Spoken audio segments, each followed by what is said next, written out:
예, 11장까지 읽었었던 이유는요. 11장 19절부터 새로운 단락이 시작이 됩니다. 11장 19절에 보면 안디옥 교회의 이야기가 시작이 되는데요. 그 안디옥 교회는 사도행전에서 굉장히 중요한 기점을 만듭니다. 사도행전 전체 중에서 예루살렘과 유대와 사마리아와 땅끝까지라는 커다란 주제 중에서 사마리아를 넘어서 땅끝까지 가는 그 거점 역할을 바로 이 안디옥 교회에서 하게 됩니다. 그리고 안디옥 교회에서는 최초의 그리스도인이라고 칭함을 받았다라는 부분이 26절에 나와 있습니다. 이 부분은요 굉장히 중요한 성경 구절이고요. 그래서 이방인 선교에 있어서 그 선교사를 파송하는 것도 예루살렘에서 파송하는 게 아니라 바로 이 안디옥 교회에서 파송을 하게 됩니다. 그 파송한 첫 번째 선교사가 바로 바나바와 사울입니다. 사울 또는 바울이라고 하는데 이거는 하나는 헬라 이름이고 하나는 히브리어의 이름입니다. 그렇기 때문에 뭐 이거를 혹자는 성령을 받고 나서 개정하고 나서부터는 사울이 바울로 바뀌었다 그러는데 그렇지는 않고요. 이 바울은 헬라식 이름이고 이방인들의 사도로서 아마 바울이란 이름이 더 친숙하게 다가갔을 것으로 보입니다. 우리가 잘못 생각하면 예루살렘 교회가 큰 것처럼 느끼는데요. 사실은 안디옥 교회가 훨씬 더 중심이 된다는 것을 사도행전을 통해서 알 수 있습니다. 보겠습니다. 처음에 2장부터는 큰 단락인데요. 2장 1절부터 8장 3절까지가 바로 예루살렘 선교 활동에 대해서 얘기하고 있습니다. 그래서 지난주에 있었던 2장 1절에 오순절 성령 강림 사건이 일어났고요. 그 다음에 2장 14절에 베드로의 오순절 설교를 통해서 성령이 임했습니다. 그리고 방언이 일어났고요. 이것은 창세기에 있었던 바벨탑 사건으로 언어가 흩어졌는데 여기서 다시금 통합되는 것이 나오고요. 그 다음에 2장 40절부터는 초대교회의 이상적인 모습에 대해서 나옵니다. 그래서 제산을 공유하고 떡을 같이 떼면서 날마다 찬송하고 감사하고 하는 그런 모습들이 나오고요. 그 다음에 3장 1절에 가면 베드로와 요한이 예루살렘 성전 앞에서 미문 앞에 있는 안전뱅이를 고치는 장면이 나옵니다. 그래서 예수님에게만 있었던 이런 신적 권능이 제자들에게 성령을 통해서 임했다는 것을 알려주고 있고요. 그래서 이 성령이 실제로 예수님처럼 똑같이 제자들에게도 이어지고 그것이 교회로 이어지고 그 다음에 저희와 같은 크리스찬들에게도 이어진다는 것을 간접적으로 얘기하고 있습니다. 그 다음에 3장 12절부터는 베드로의 유명한 솔로몬 행각에서의 설교가 있습니다. 그리고 4장 1절부터에서는 베드로와 요한이 이제 체포됐다가 석방되는 사건이 그려지고 있고요. 그 다음에 4장 23절부터는 초대교회 감사 생활이 다시 한번 강조가 되고 32절부터는 초대교회 이상적인 모습이 사도행전 2장 40절 이하에 나와 있는 것처럼 다시금 강조가 되고 있습니다. 그런데 이 초대교회의 공동체를 깨는 사건이 5장부터 나오게 됩니다. 바로 아나니아와 삽비라 사건인데요. 이것을 통해서 초대교회가 어떻게 부패가 되고 있는지를 알려주고 있습니다. 거기서도 바로 돈의 문제가 결국은 걸림돌이 되고 있습니다. 그리고 혹자들은 이 스데반 집사가 7 집사 중에서 선출이 되는데요. 스데반 집사도 사실은 전 재산을 기부한 사람으로 나옵니다. 그렇기 때문에 이 기독교를 비판하는 사람들이 헌금을 해서 그 헌금으로 집사가 된 것인 양 얘기를 하지만 사실 그거는 성경을 오해하는 사건이고요. 먼저 재산의 얘기가 나오는 게 아니라 성령이 임하시는 사건을 통해서 이들이 어떻게 만물의 주인인 돈에 대해서 재물에 대해서 포기할 수 있는지에 대해서 드러내주는 사건입니다. 그리고 스데반 집사는 우리로 얘기하면 디콘인데요. 우리가들이 개신교에서는 집사님, 권사님 이렇게 얘기하지만요. 사실은 이 스데반 집사를 보면은 사도의 위치랑 다를 바가 없습니다. 성경에는 그 봉사하는 일을 맡겼다라고 하지만 스데반 집사의 그 순교 장면이 6장 8절부터 7장 60절까지 나오는데요. 스데반 집사는 사도 베드로처럼 설교를 합니다. 그렇기 때문에 집사는 거의 사도의 수준이고요. 그 다음에 그 뒤에서도 그 사마리아 지방을 유대와 사마리아에서 사마리아의 선교를 감당했던 시발점이 됐던 바로 빌립도 집사입니다. 그렇기 때문에 이 집사의 위치가 굉장히 우리들이 생각하는 것보다 평신도 수준이 아니라 전문적 사역자를 이야기합니다. 그리고 감리교에서도요. 3년의 전도사 생활을 마치고 정회원이 되면 이제 미국 같은 데서는 패스터라고 안 부르고 디콘이라고 부릅니다. 집사라고 부르고요. 그다음에 10년이 지나면 엘더라고 장로라고 부릅니다. 그렇기 때문에 성경에 나와 있는 집사나 장로라는 직책은요. 단순히 평신도의 수준이 아니라 완전히 전문화된 사도 수준의 직책을 이야기합니다. 그렇기 때문에 여러분들이 집사님이다, 권사님이다, 장로님이다가 불려지는 것은 그만큼 사명감을 갖고 사실은 임해야 됩니다. 하늘에 있어서는 여러분들을 교회의 결정으로 집사, 권사, 장로가 됐다는 얘기는 성령이 임했다는 뜻이고요.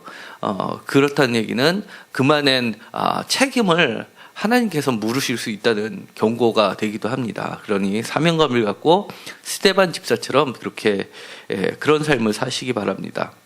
그리고요, 5장 17절에 보면은요, 사도들이 체포를 당하고 신문을 당하고 그런 사건이 나옵니다. 그래서 예를 들어서 5장 19절에는 유명한 그 베드로가 잡힌 사건이 나오고요. 그 다음에 5장 19절에서는 옥문이 열리는 사건이 나옵니다. 그리고 6장 1절에서는 중요한 건데요. 이거는 7집사가 여기서 선출이 됩니다. 그 중에 하나가 스데반이었고요. 6장 8절에서 7장 60절까지가 스데반의 설교와 순교가 나왔는데요. 스데반의 설교는 신약 전체에서 굉장히 중요한 위치를 차지하고 있습니다. 내용도 중요하고요. 스데반 설교의 특징은요, 역사 얘기부터 시작이 됩니다. 그러니까 우리들이 신앙이라는 것은 추상적인 개념이 아니라 우리의 삶 속에서 구체적으로 하나님의 개입하신 사건이 바로 신앙인 겁니다. 그리고 그런 신앙이 시간이 지나서 출애굽 사건부터 얘기하고 있는데요. 출애굽 사건은 주전 13세기니까 스데반 집사는 1300년 전의 이야기의 신앙이 지금 현재 나에게도 일어나고 있다는 것을 고백하는 겁니다. 그러니까 신앙은 언제나 오늘 여기 이 땅 이 시간에 새롭게 역사하는 사건입니다. 그리고요, 스데반 집사의 설교 중에서 또 중요한 요소는 손으로 짓지 아니하는 성전이 바로 예수 그리스도라는 것인데요. 하나님께서는 손으로 지은 성전에 계시지 않다라는 부분입니다. 그렇기 때문에 이것은 성령을 강조하는 것이 되고요.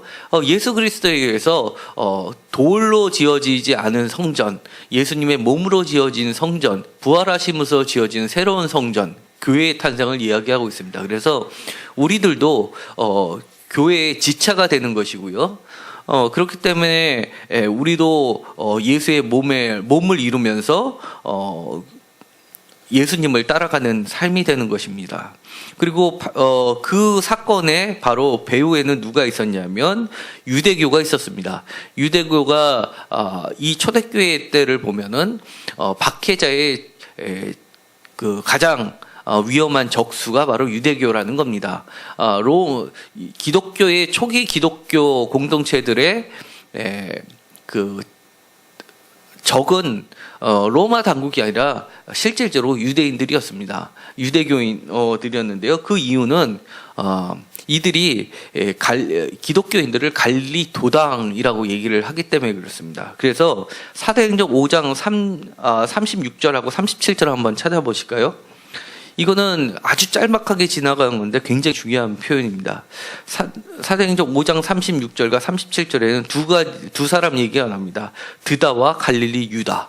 이 사람들이 다 누구냐면요. 그 메시아 스스로 메시아라고 자청하면서 유대의 부흥을 꿈꾸면서 로마에 대항해서 봉기를 일으켰던 자들입니다. 그래서 37절에 나와 있는 사람은 유다인데 갈릴리 출신입니다. 예수님도 갈릴리 출신이죠. 그러니까 이 갈릴리는 옛적부터 굉장히 그 혁명의 세력이 꿈꾸던 지역이었습니다. 굉장히 풍요롭고요. 너무나 풍요로운 지역이면서도 이 중심 지역이 아니었습니다. 완전히 그 착취의 대상일 뿐이지 행정의 중심지는 저 위로 가면은 안디옥이 있었고요. 시리아의 수도 안디옥이 있었고요. 그 밑으로 가면 이집트가 있었고요. 이집트보다 조금 가까운 데는 바로 예루살렘이 있었기 때문에 완전히 여긴 낀 도시입니다. 낀 도시인데도 불구하고 거기는 푸른 풍요로운 녹지가 있었고요. 농산물이 많이 나왔고 그다음에 갈릴리 호수가 있어서 많은 어획들이 잡혔습니다. 그래서 갈릴리 지역에는 많은 외부의 권세가들이 땅을 차지하고 갈릴리 사람들은 품꾼들의 전락한 아주 이방인의 도시라고 할 수 있게 있습니다. 그러자 예수님께서는 이방인의 빛으로 갈릴리에 오신 것이고요. 그렇지만 그쪽에서는 이렇게 혁명의 세력이 늘 꿈꿀 수밖에 없었습니다. 그러니까 이 로마의 입장에서 봤을 때는 예수는 한마디로 드다나 갈릴리 유다처럼 이런 그 봉기를 꿈꾸는 그런 집단으로 인식이 됐고요. 유대교의 입장에서는 한마디로 이단으로 보았던 겁니다. 하나님 한 분뿐이 없는데 예수도 신이다라고 주장을 하고 예수도 하나님의 아들이다라고 얘기하면서 갑자기 신이 두 명이 돼버린 겁니다. 그러다 보니까 이를 이단시하면서 제거하려는 노력들이 로마 당국보다는 사실은 유대교에서 먼저 일어났습니다. 그래서 이들이 취한 행동은 이들을 유대교 사람들이 크리스찬들을 로마 당국에 고발함으로써 행정당국으로도 공식적으로 처형을 일으키게 했던 사건들이 많이 있었습니다. 스데반 집사도 그 중에 하나처럼 처리가 됐는데요. 로마 행정이 소요 사태가 일어나는 걸 싫어해서 너희들 종교적인 문제는 너희들끼리 해결하라고 했을 때는 이렇게 스데반 집사처럼 완전히 종교적 이유로 재판도 없이 돌에 맞아 죽일 수 있는 그런 권한을 행사했던 겁니다. 그것이 바로 산헤드린이었고요. 이 바울은 아마 거기에서 파견된 사람으로 승인을 받은 사람으로 나옵니다. 그리고 스데반 집사가 죽은 지역은 양문 곁입니다. 양문은 쉽게이트에서 예루살렘을 둘러싸고 있는 12개의 문이 있었는데 그 중에 하나가 양의 문입니다. 그래서 성전으로 제물을 갖고 들어갈 때 제일 먼저 통과하는 문이고요. 그 다음에 양문 곁에 베데스다라는 연못이 있어서 양들을 거기서 씻겼던 물이고요. 예수님께서 거기를 자비에 모시라 해서 38년 된 병자를 고쳐주셨습니다. 그런데 바로 스데반 집사가 하필이면 바로 거기에서 순교를 당한 것은 어린 양으로서 순교자의 상징으로서 그곳에서 죽게 됩니다. 그리고 스데반 집사의 그 설교 중에서 또 한 가지 매우 중요한 거는요. 기도문이 맨 마지막에 눈을 들어 하늘을 보니까 예수님께서 하나님의 우편에 계시다는 것하고 또 한 가지는 그 박해자들을 용서하는 기도를 합니다. 이것은요. 바로 누가복음이 강조하고 있는 건데요. 예수님의 그 기도를 그대로 담고 있습니다. 십자가 위에서 예수님을 비난했던 또 다른 강도를 예수님께서 용서하는 기도를 마지막으로 올리는 것으로 봐서 이 스데반 집사는 예수님의 모형을 그대로 따라가는 자로 그려지고 참 제자로 그려지고 있습니다. 그리고 8장 1절부터는 박해자 청년인 사울이 등장하게 됩니다.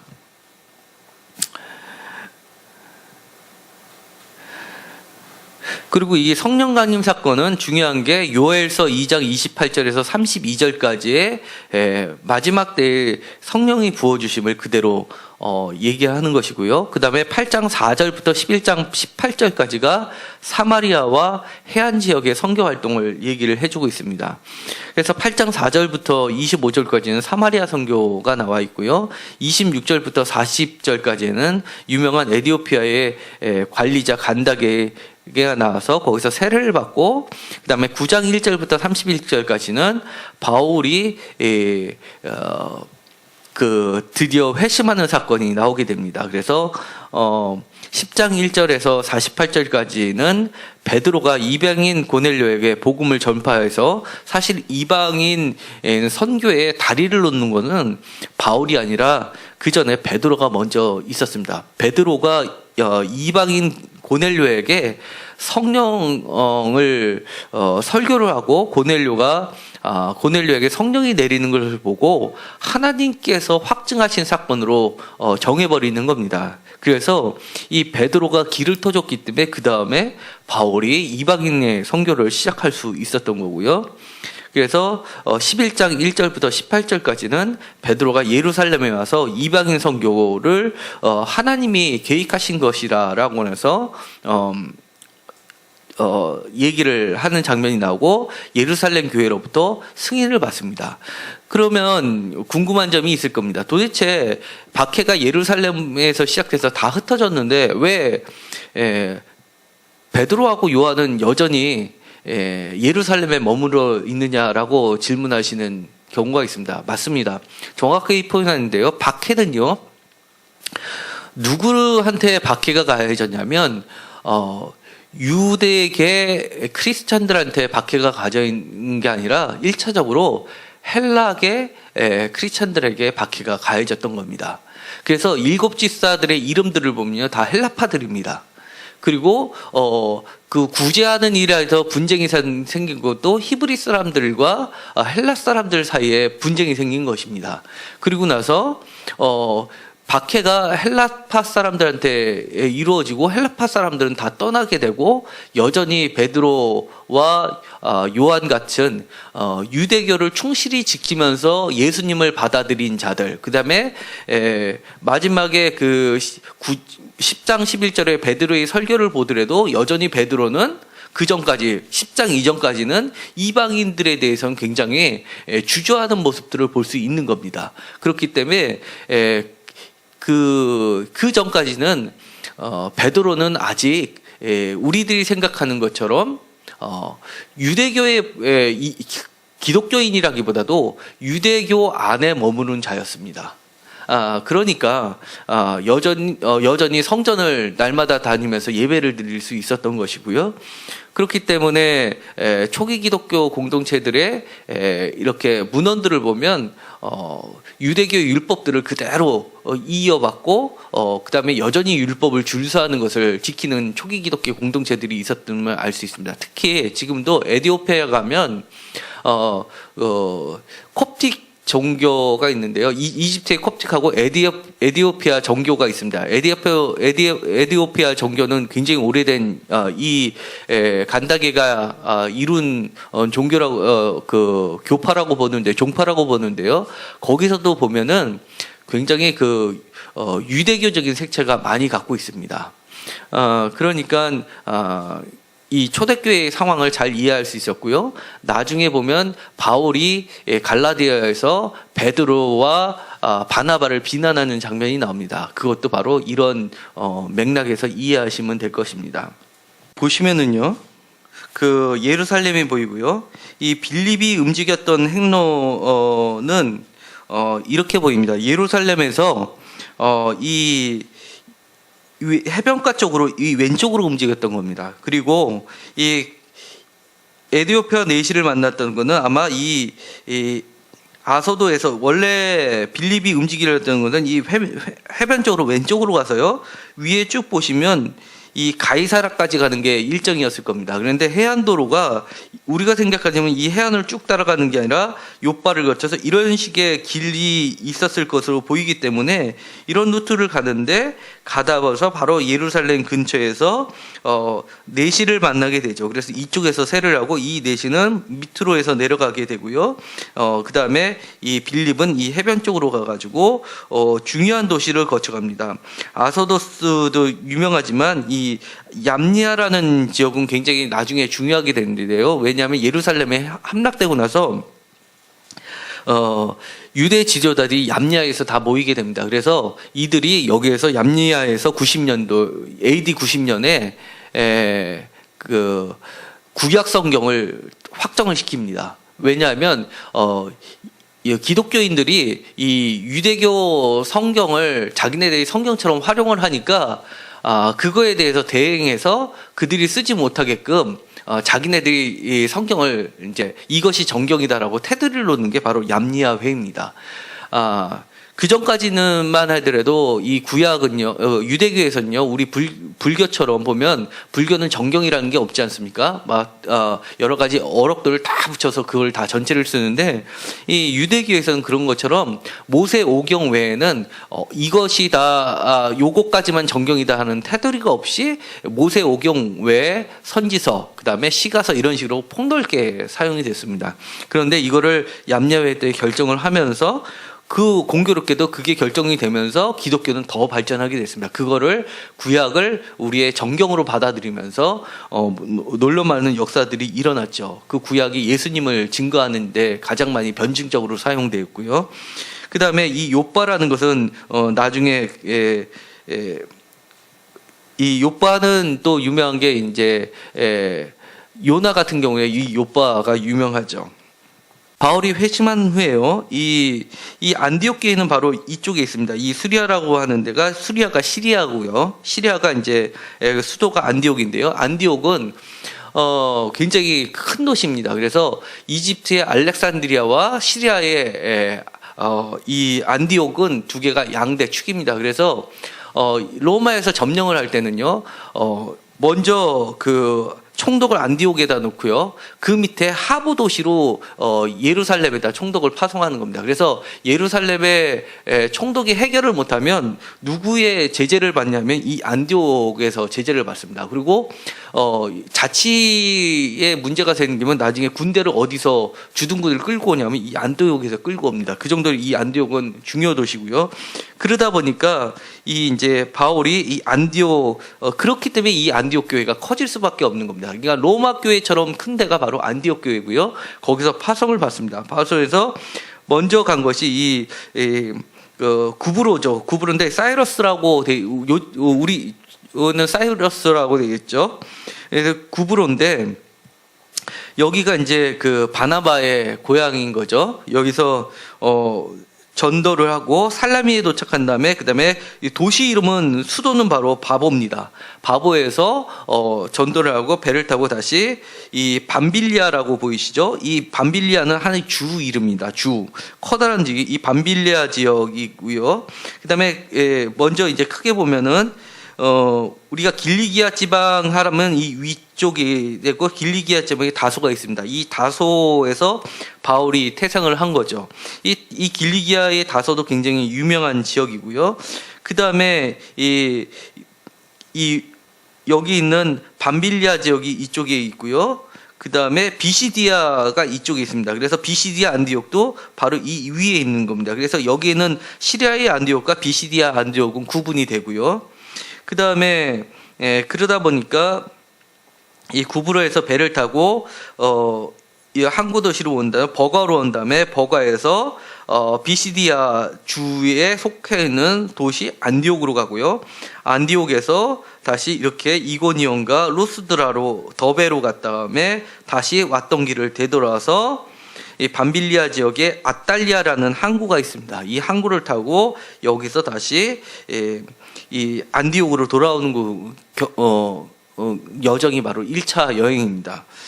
그래서 어쨌든 좀 사도행전이 너무 어렵지 않고 이게 좀 눈으로 들어오는 시간이 되었으면 좋겠고요. 도움이 됐으면 합니다.